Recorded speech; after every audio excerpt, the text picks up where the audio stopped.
Time management এক অত্যন্ত গুরুত্বপূর্ণ বিষয় জীবনে। সময়ের চেয়ে দামি আসলে কিছু নেই। আমরা কর্মক্ষেত্রে অনেক সময় ব্যবস্থাপনার প্রশিক্ষণ নিই। আসলে দিনের কাজ কোনটা কখন করবেন, কোনটা আগে বা পরে, এসবই আসে সময় ব্যবস্থাপনার মধ্যে। যদি এই বিষয়টি সঠিক না হয় তবে সারাদিন কাজ করেও ভালো ফল মেলে না। আর আসলে প্রথমে জানতে হবে সময় বলতেই বা আমরা কি বুঝি। সময় তো ঘড়ির কাঁটায় চলে, একে ক্লক টাইম বলা হয়, যার কোনো হেরফের হয় না। কিন্তু সময় আসলে আপেক্ষিক। কাজ থেকে 10 মিনিটের বিরতি নিয়ে ইউটিউব বা ফেসবুক ব্রাউজ করতে গিয়ে নিজের অজান্তে ঘন্টা কাবার হয়ে যায়। আবার ল্যাপটপে প্রাত্যহিক একঘেয়ে কাজ করতে করতে যেন লাঞ্চ টাইম আর আসে না। তাই সব মিলিয়ে দিনের 24 ঘন্টাকে বুদ্ধি করে সাজিয়ে সঠিক সময় ব্যবস্থাপনা করতে পারলে জীবনে মিলবে সফলতা।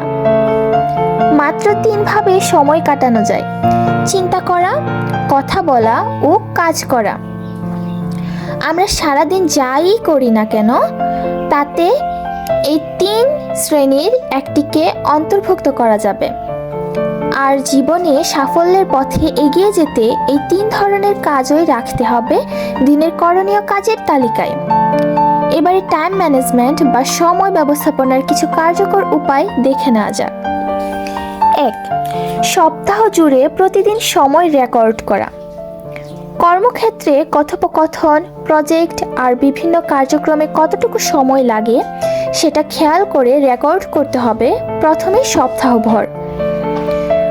আর তা যে শুধু কাজের হিসাব তা নয়, যতভাবে সময় ব্যয় হয় তার সবই আমলে আনতে হবে। এভাবে এক সপ্তাহের উপাত্ত পর্যবেক্ষণ করলে বোঝা যাবে সময় কোথায় যাচ্ছে। 2. নিজের কাজের অন্য আলাদা সময় রাখা। আলাদা করে সময় না রাখলে কোনো কাজই করা হয় না ভালোভাবে। দিনের প্রাত্যহিক করণীয় কাজের ভিড়ে নিজের কোন বিশেষ কাজ হারিয়ে যায়, করা হয় না অথবা মনের ক্ষেত্রে আপস করা হয়। 3. চিন্তা করার জন্য সময় বরাদ্দ। কর্মক্ষেত্রে সাফল্য পেতে হলে যত কাজ করতে হয় যার প্রতিটি হওয়া উচিত সুচিন্তিত।